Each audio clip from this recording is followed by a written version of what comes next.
Assalamualaikum warahmatullahi wabarakatuh. Saya Dianur Aulia. Di sini saya akan menjelaskan tentang pelaksanaan perjanjian jual beli melalui internet atau e-commerce ditinjau dari aspek hukum perdata. Baiklah, langsung saja pengertian perjanjian jual beli. Perjanjian adalah hubungan hukum yang dibuat antara seseorang dan orang lain, sehingga mengakibatkan akibat hukum. Perjanjian jual beli merupakan perjanjian antara penjual sebagai penyedia barang dengan pembeli sebagai penerima barang, yang didasari atas dasar permintaan, sehingga ada kesepakatan yang terbentuk dan menimbulkan hak dan kewajiban. Secara umum, undang-undang telah mengatur tentang perjanjian jual beli, sehingga dapat dikatakan perjanjian jual beli yang dilakukan terhadap objek berupa barang adalah perjanjian yang bernama. Pengaturan mengenai perjanjian jual beli terdapat dalam pasal 1457 sampai dengan pasal 1540 KUH Perdata. Dalam ketentuannya, KUH Perdata memberikan pengertian jelas mengenai perjanjian jual beli, yaitu kesepakatan antara penjual dan pembeli tentang objek atau barang yang diperjanjikan, dengan membayar sejumlah uang kepada penjual sebagai hak yang harus diberikan. Ini terdapat dalam pasal 1457 KUH Perdata.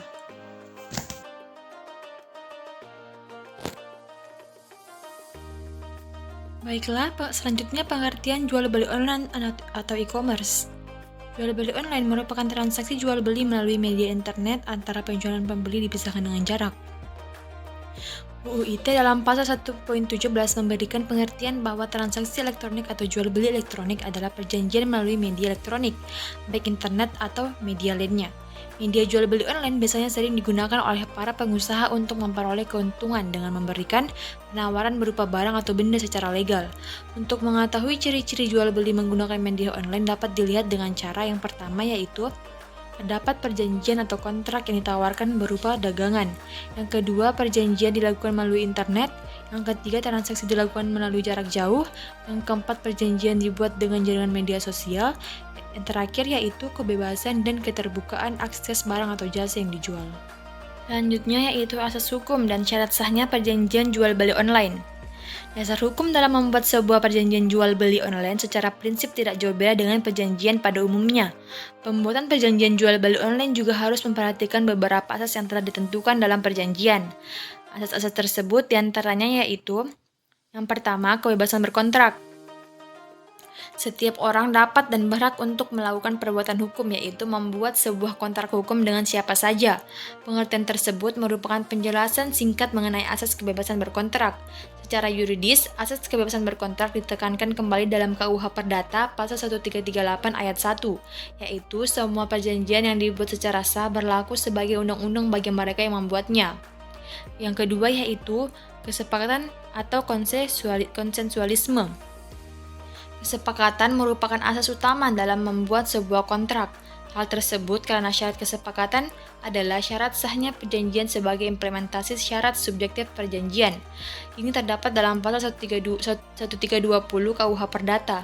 Oleh sebab itu, perjanjian yang dibuat haruslah memuat kesepakatan dari masing-masing pihak yang membuat perjanjian. Yang ketiga yaitu kepastian hukum. Pada dasarnya, perjanjian yang dibuat oleh masing-masing pihak itu harus memberikan kepastian hukum bagi pembuatnya. Oleh sebab itu, perjanjian yang dibuat akan ditaati dan dilaksanakan oleh masing-masing pihak, bukan atas dasar paksaan, melainkan karena adanya unsur tanggung jawab. Seperti penjelasan berikut, semua perjanjian yang dibuat secara sah berlaku sebagai undang-undang bagi mereka yang membuatnya. Ini terdapat dalam pasal 1338 KUH Perdata. Yang keempat yaitu itikat baik. Itikat baik merupakan salah satu asas yang harus diutamakan dalam diri seseorang yang membuat perjanjian. Alasan tersebut sangat beralasan karena tanpa adanya itikat baik, seseorang dapat berbuat tidak sesuai dengan perjanjian sehingga berlaku tanggung jawab imaterial dalam asas ini. Pelaksanaan itikat baik sebagai tanggung jawab imaterial mengandung dua syarat pokok, diantaranya seperti: yang pertama, itikat baik sebagai syarat objektif. Syarat ini menyatakan bahwa perjanjian yang dibuat tanpa memperhatikan norma sosial akan menyalahi itikat baik. Yang kedua, itikat baik sebagai subjektif. Syarat ini berkaitan dengan perasaan atau sifat individu. Yang kelima yaitu kepribadian atau individualisme. Maksud dari asas kepribadian atau individualisme ini adalah seseorang yang membuat perjanjian diperuntukkan untuk dirinya sendiri tanpa campur tangan orang lain, kecuali ditentukan lain dalam undang-undang. Mariam Darius, seorang ahli hukum, menyebutkan bahwa dalam sebuah perjanjian terdapat 10 asas utama, diantaranya yang pertama kebebasan mengadakan perjanjian, yang kedua konsensualisme, yang ketiga kepercayaan, yang keempat kekuatan mengikat, yang kelima persamaan hukum, yang keenam keseimbangan, yang ketujuh kepastian hukum, yang ke-8 moral, yang ke-9 kepatutan, yang ke-10 kebiasaan.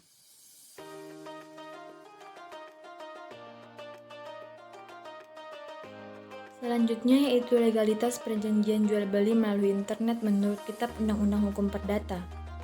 Seperti yang telah diketahui bahwa suatu perjanjian tidak lepas dari unsur-unsur perjanjian, begitu juga dengan perjanjian jual beli yang dilakukan melalui internet. Hal tersebut dilakukan agar memperoleh perlindungan hukum dan memiliki kekuatan hukum tetap. Apabila dalam keberlakuan sebuah perjanjian jual beli melalui internet menemui kendala, maka masing-masing atau salah satu pihak yang ada dalam perjanjian tersebut harus mempertanggungjawabkannya. Oleh karena itu, ini beberapa pemaparan permasalahan yang sering terjadi dalam perjanjian jual beli online.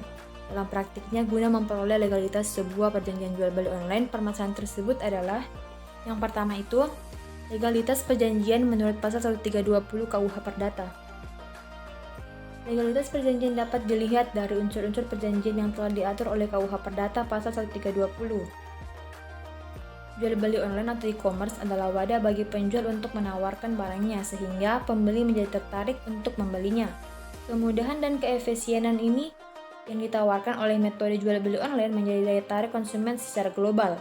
Tidak hati-hatian dalam memilih penjual yang bertanggung jawab menjadi penting dalam menjaga keamanan berbelanja. Hal ini disebabkan karena melalui media online kita tidak mengetahui penjual tersebut apakah telah cakap hukum dalam membuat perjanjian. Yang kedua yaitu tidak ada lembaga penjamin legalitas toko online. Perusahaan atau akun jual beli online di dunia maya yang menjual toko online sangatlah mudah untuk didirikan dibandingkan dengan mendirikan perusahaan di dunia nyata. Sebagaimana kenyataannya bahwa pendirian suatu perusahaan di dunia nyata memerlukan izin dari pejabat atau instansi terkait. Namun dalam mendirikan atau membangun toko online di dunia maya hanya menyewa tempat di dunia maya dan membuat web desain toko online pada internet service provider. Maka toko online ini sudah dapat beroperasi layaknya toko di dunia nyata. Kemudahan dalam membuat toko online inilah yang menjadi masalah bagi konsumen yang akan membeli produk pada toko online tersebut. Yang ketiga yaitu masalah keamanan transaksi terkait dengan jaminan kepastian hukum. Implikasi dari pengembangan jual beli online memberikan dampak baik dan buruk bagi masyarakat. Dampak baik dari sistem jual beli online adalah memberikan keluasan bagi masyarakat untuk dapat memulai bisnis dengan media internet sehingga mereka mampu bersaing untuk memberikan produk terbaik yang mereka miliki. Dari sisi konsumen, dampak positifnya adalah selain efisiensi waktu juga memberikan banyak opsi atau pilihan barang atau benda yang akan dibeli sehingga mendapatkan barang atau benda terbaik. Namun jual beli online tidak terlepas juga dari sisi negatif yaitu pemanfaatan media secara tidak bertanggung jawab sehingga dapat merugikan konsumen sebagai pembeli. Yang keempat itu, keberadaan konsumen yang tidak jelas. Ketidakjelasan konsumen ini beralasan karena proses transaksi yang dilakukan menggunakan media internet, sehingga tidak diketahui lawan transaksi yang dilakukan tersebut dengan siapa. Akan tetapi, apabila konsumen dan penyedia barang percaya dan bertanggung jawab terhadap transaksi tersebut, maka perbuatan hukum yang dilakukan berdasarkan etikat baik dan memperhatikan norma-norma yang berlaku dalam perjalanan dapat berjalan sesuai prosedur hukum. Adanya kenyataan di atas, maka lahir suatu dilema alternatif hukum mana yang digunakan apabila terjadi masalah dalam proses transaksi jual beli online tersebut. Tentu saja dalam hukum yang apabila ditempuh berjalan proses pembuktianlah yang menjadi ujung tombak yang kuat.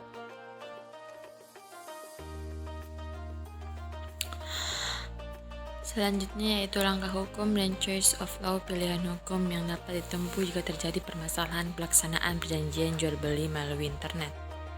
Yang pertama itu litigasi.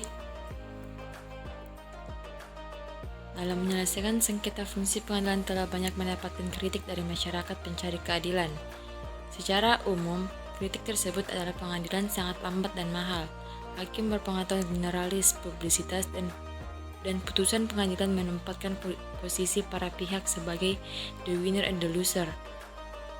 Kaitannya dengan sengketa elektronik, persoalan yang menghadang adalah mengenai formalitas yang harus dipenuhi.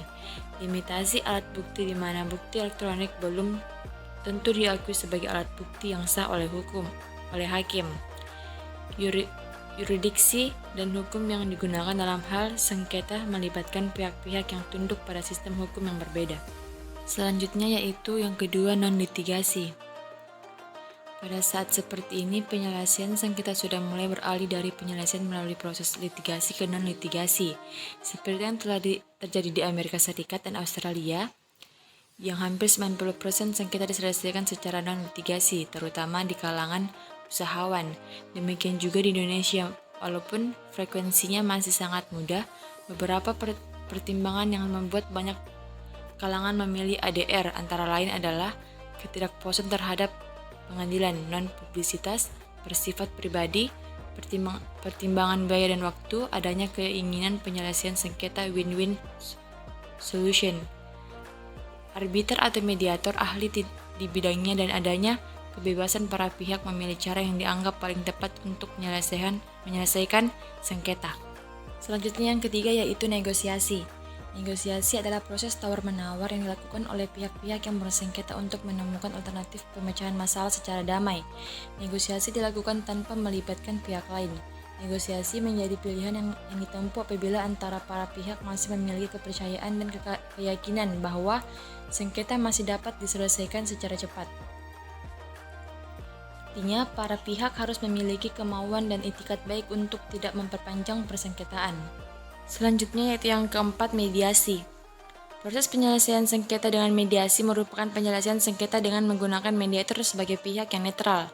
Keterlibatan pihak ketiga yang netral atau mediator berasal dari inisiatif para pihak yang bersengketa. Para pihak bebas menentukan siapa yang dianggap tepat untuk dilibatkan dalam penyelesaian sengketa. Biasanya yang dipilih sebagai mediator adalah orang yang diketahui memiliki keahlian sesuai dengan substansi pokok masalah yang disengketakan, dijamin netralitasnya, dan berpengalaman menyelesaikan sengketa. Selanjutnya yang kelima yaitu arbitrase. Arbitrase merupakan proses penyelesaian sengketa melalui luar peradilan umum. Undang-Undang Nomor 30 Tahun 1999 Pasal 1 Angka 1 dengan berdasarkan ketentuan perjanjian arbitrase, maka lembaga arbitrase berwenang menyelesaikan sengketa tersebut dan menghapus kewenangan pengadilan. Pengadilan wajib menolak suatu perkara yang diajukan apabila perkara tersebut terkait dalam ketentuan atau perjanjian arbitrase. Undang-Undang Nomor 30 Tahun 1999 Pasal 3, Undang-Undang mengenal dua bentuk ketentuan arbitrase, yaitu yang pertama, kesepakatan penyelesaian sengketa dengan menggunakan lembaga arbitrase sebelum sengketa terjadi, biasanya termuat dalam perjanjian pokok atau dibuat dalam perjanjian tersendiri yang disebut dengan pactum de compromitendo. Yang kedua yaitu kesepakatan penyelesaian sengketa dengan menggunakan lembaga arbitrase setelah sengketa terjadi. Kesepakatan tersebut harus dalam bentuk tertulis bila mana dianggap perlu dapat dibuat di hadapan notaris. Biasanya disebut dengan akta kompromis. Baiklah, sekian dari saya, kurang lebihnya mohon dimaafkan. Wabillahi taufiq wal hidayah. Wassalamualaikum warahmatullahi wabarakatuh.